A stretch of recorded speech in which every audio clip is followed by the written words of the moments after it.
5 তারিখে যে ক্ষতি হয়েছে 100 বছর এটা পূরণ হবে না।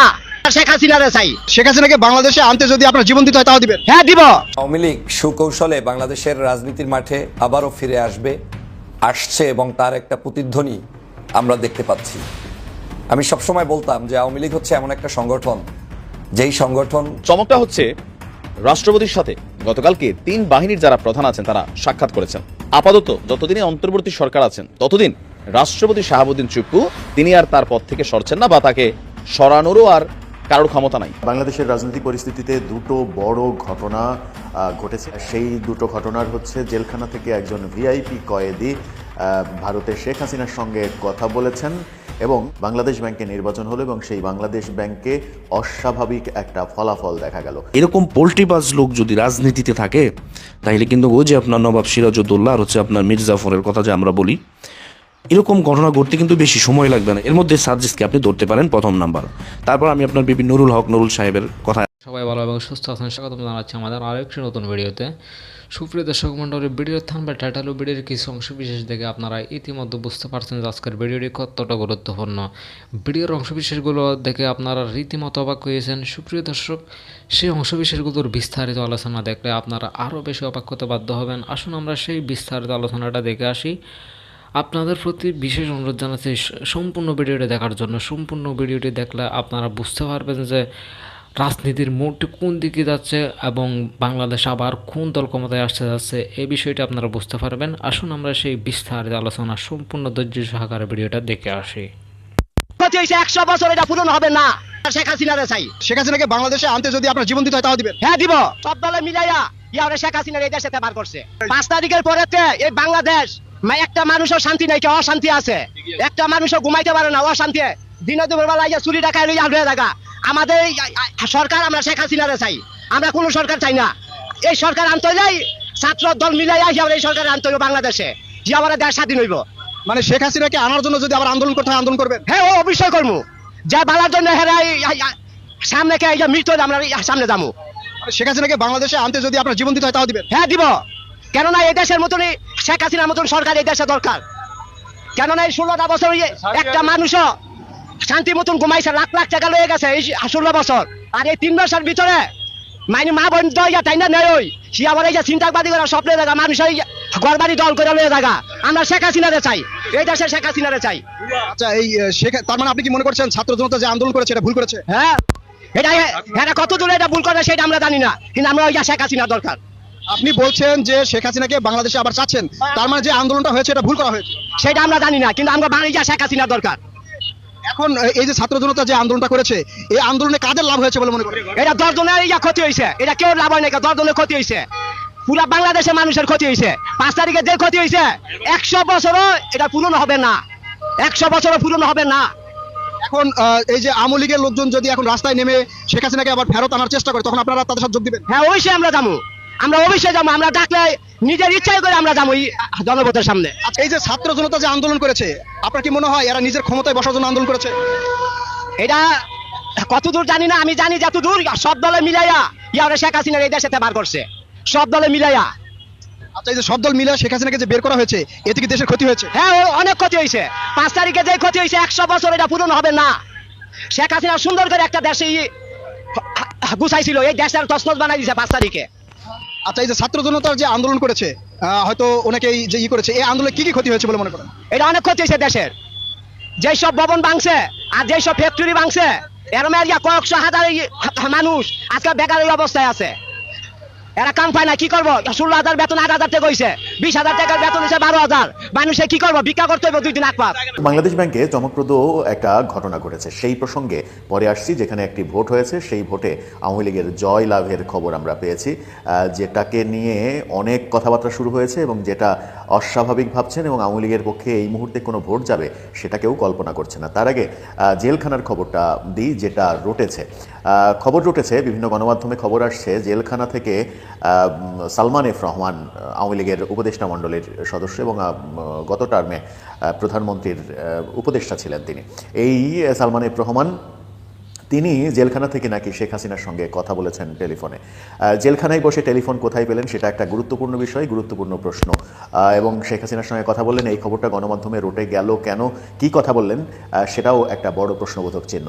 জেলখানাতে কয়েদিরা কিভাবে ফোন ব্যবহার করেন, এক ভিডিওতে গোলাম মাওলা রনি তার নিজের অভিজ্ঞতা থেকে বলেছিলেন যে তিনি যখন জেলখানায় ছিলেন তখন টাকার বিনিময়ে তিনি জেলখানা থেকে তার ওয়াইফের সঙ্গে কথা বলতেন নিয়মিত, এবং জেলখানায় টাকা দিলে নাকি এটা সম্ভব। সালমান এফ রহমানের মতো ভিআইপি যারা রয়েছেন তারা নিশ্চয়ই বড় অঙ্কের টাকা দিয়েই এই কাজটা সহজে করতে পারবেন, এটা গোলাম মাওলা রনির ওই ভাষ্য থেকে স্পষ্ট বোঝা যায়।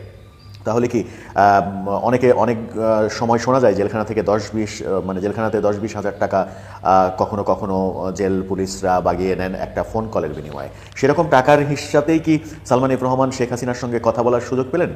যদি কথা বলে থাকেন তাহলে তারা কি কথা বললেন, কি ইনস্ট্রাকশন দিলেন শেখ হাসিনা সালমান এফ রহমানকে, দেশে তিনি কি ইনফরমেশনটা পাস করলেন, সেটাও একটা জানার আগ্রহের ব্যাপার। যেহেতু তথ্যগুলো এখনও ফাঁস হয়নি, তথ্যগুলো আসেনি এবং তাদের অডিওও পাওয়া যায়নি, সেহেতু এই ব্যাপারে এর বেশি তথ্য এই মুহূর্তে দেওয়া সম্ভব নয়। বরং চমকপ্রদ সেই খবরটাতে চলে যাই। বাংলাদেশ ব্যাংকের অফিসার্স ওয়েলফেয়ার অ্যাসোসিয়েশনের নির্বাচন হয়েছে। সেখানে আওয়ামী লীগপন্থী নীল দল এবং বিএনপিপন্থী সবুজ দল অংশগ্রহণ করেছে, সাথে আরও স্বতন্ত্র প্রার্থীরা ছিলেন। এখানে অফিসার্স ওয়েলফেয়ার অ্যাসোসিয়েশনে 15টি পদে নির্বাচন হয়েছে এবং এখানে ব্যাপক বিশাল নিরঙ্কুশ সংখ্যাগরিষ্ঠতা পেয়েছে আওয়ামী লীগ সমর্থিত নীল দল। আওয়ামী লীগের এই বিজয় 5 আগস্ট পরবর্তী যে কোনো পর্যায়ের প্রথম কোনো ভোট হলো এবং বাংলাদেশ ব্যাংকের মতো বাংলাদেশের সর্বোচ্চ গুরুত্বপূর্ণ একটি প্রতিষ্ঠানে ভোট হলো, যেখানে আওয়ামী লীগের পক্ষে এই যে বিপুল জয়, এটা কিন্তু অনেককে ভাবাতে শুরু করেছে। 15টি পদে নির্বাচন হয়েছে, যেখানে সভাপতি, সহসভাপতি, সাধারণ সম্পাদক, কোষাধ্যক্ষ, দপ্তর সম্পাদক সহ অধিকাংশ গুরুত্বপূর্ণ পদেই আওয়ামী লীগ জয়লাভ করেছে। আওয়ামী লীগ পেয়েছে মোট 9টি পদ এবং বিএনপির সবুজ দল পেয়েছে মাত্র 1টি পদ। মাত্র 1টি পদে বিএনপি জয়লাভ করেছে, যার এগেনস্টে আওয়ামী লীগ জয়লাভ করেছে 9 পদে। বাকি 5 পদে স্বতন্ত্ররা বিজয়ী হয়েছে। অর্থাৎ আওয়ামী লীগ এই অ্যাসোসিয়েশনের এখন নিরঙ্কুশ সংখ্যাগরিষ্ঠতা পেল। বাংলাদেশ ব্যাংক নিয়ে অনেক আলোচনা সমালোচনা রয়েছে। আওয়ামী লীগ আমলে বাংলাদেশ ব্যাংক নিয়ে প্রচুর সমালোচনা শোনা গেছে বিভিন্ন জায়গায়। সেই সমালোচনাগুলো সত্য কি মিথ্যা সেটা একটা বড় বিষয়, কিন্তু বাংলাদেশ ব্যাংকে যে আওয়ামীপন্থীদের জয় জয়কার সেটা এই নির্বাচনের মাধ্যমেই প্রমাণ হয়ে গেল। বাংলাদেশে 5 আগস্টে শেখ হাসিনা ভারতে চলে যাওয়ার পরে বাংলাদেশের কোনো পর্যায়ের প্রথম নির্বাচন, এবং যখন আগামী নির্বাচন নিয়ে কথা হচ্ছে আওয়ামী লীগকে অংশগ্রহণ করতে দেওয়া হবে কি হবে না, এরই মাঝে নির্বাচন কমিশন গঠনও হয়ে গেছে, তখন এই বাংলাদেশ ব্যাংকের নির্বাচনটা সকলকে ভাবাতে শুরু করেছে। তাহলে কি আওয়ামী লীগ এইভাবেই বিভিন্ন জায়গায় জনপ্রিয়তা অর্জন করতে থাকবে? তাহলে কি আগামী নির্বাচনে আওয়ামী লীগ সবাইকে অবাক করে দিয়ে আবারও চমক দেখাবে? এই প্রশ্নগুলো কিন্তু এখন ঘুরপাক খাচ্ছে। দর্শক, আপনার কাছে কি মনে হয় বাংলাদেশ ব্যাংকের এই যে নির্বাচন, অফিসার্স ওয়েলফেয়ার অ্যাসোসিয়েশনের নির্বাচন, সেখানে বিএনপির মাত্র 1জন জয়ী হয়েছে, আওয়ামী লীগের নিরঙ্কুশ 9 জন বিজয়ী হয়ে পুরো প্যানেল তারা প্রায় পাওয়ার কাছাকাছি চলে গেছে। এই অবস্থা কেন হলো? আওয়ামী লীগের এই মহা বিপর্যয়ের মধ্যে বাংলাদেশ ব্যাংকে আওয়ামী লীগের এই জয় জয়কারকে আপনি কিভাবে দেখছেন? চমকটা হচ্ছে রাষ্ট্রপতির সাথে গতকালকে 3 বাহিনীর যারা প্রধান আছেন তারা সাক্ষাৎ করেছেন। এই সাক্ষাতের মধ্যে বেশ কিছু বিষয়বস্তু ছিল যেগুলোকে সবাই ভাবছে যে আপাতত যতদিনে অন্তর্বর্তী সরকার আছেন ততদিন রাষ্ট্রপতি শাহাবুদ্দিন চুপ্পু তিনি আর তার পদ থেকে সরছেন না, বা তাকে সরানোরও আর কারোর ক্ষমতা নাই।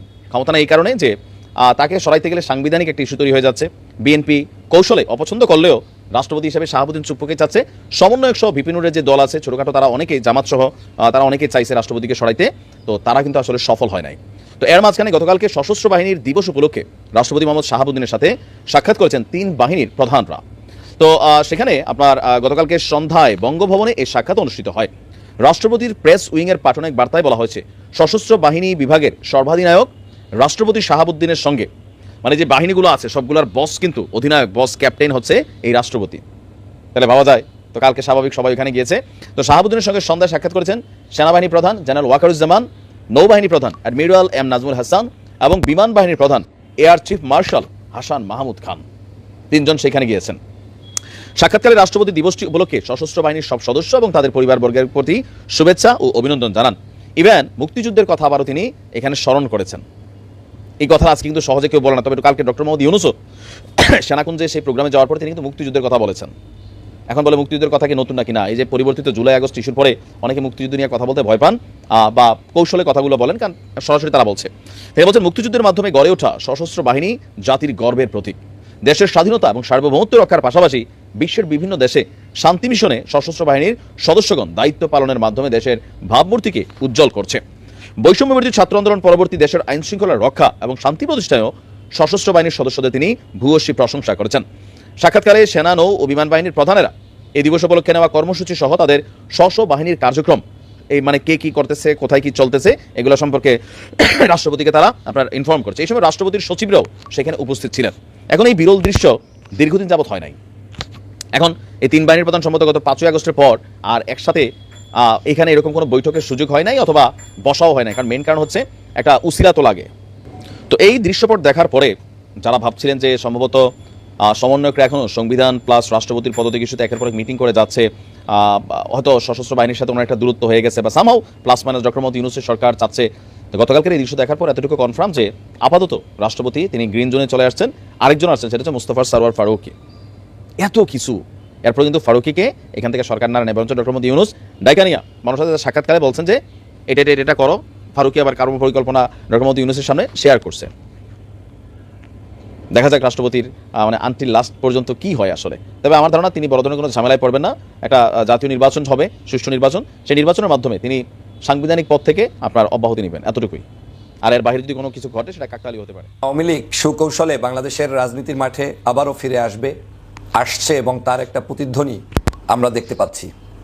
আমি সবসময় বলতাম যে আওয়ামী লীগ হচ্ছে এমন একটা সংগঠন, যেই সংগঠন তারা সময়ের চাহিদার আলোকে যখন দেখবে যেটার স্বার্থ বেশি সেই দিকটাতেই তারা সবসময় ধাবিত হয়। নতুন করে তারা সুর নরম করার চেষ্টা করছেন যে আমরা জাতির কাছে ক্ষমা চাবো, ক্ষমা চাইতে আমাদের কোনো আপত্তি নেই। এই ক্ষমা চাওয়াটা সুকৌশলে বাংলাদেশে ঢুকিয়ে দেওয়া হয়েছে। যারা এই ক্ষমা চাওয়ার পক্ষে বক্তব্য এতদিন দিচ্ছেন অনেকেরই হয়তো ধারণায় ছিল না যে এই শব্দচয়নটাই আওয়ামী লীগকে পুনর্বাসন করতে সহযোগিতা করবে। আওয়ামী লীগের ক্ষমা চাওয়া কিংবা না চাওয়া, কিংবা ক্ষমা কিভাবে চাবে কিভাবে চাবে না, এটা বাংলাদেশের ভিন্ন কোনো রাজনৈতিক দল, আপনার আমাদের ব্যক্তিগত জায়গা থেকে কোনো চাওয়া পাওয়ার কিছু নেই। এটা একান্তই আওয়ামী লীগের নিজস্ব ব্যাপার। তারা যে অপরাধ করেছে, তারা যে জাতির সাথে প্রতারণা করেছে, চুরি করেছে, ডাকাতি করেছে, ধর্ষণ করেছে, হত্যা করেছে, এজন্য অনুতপ্ত হলে তারা যখন খুশি তখন হবে কিংবা হবে না, এবং হওয়ার পরেও যে আদৌ তারা রাজনীতি করতে পারবে না, সেটা জনগণের কিন্তু একটা ডিসিশনের বিশাল একটা ব্যাপার আছে। কারণ এদেশের জনগণ কিন্তু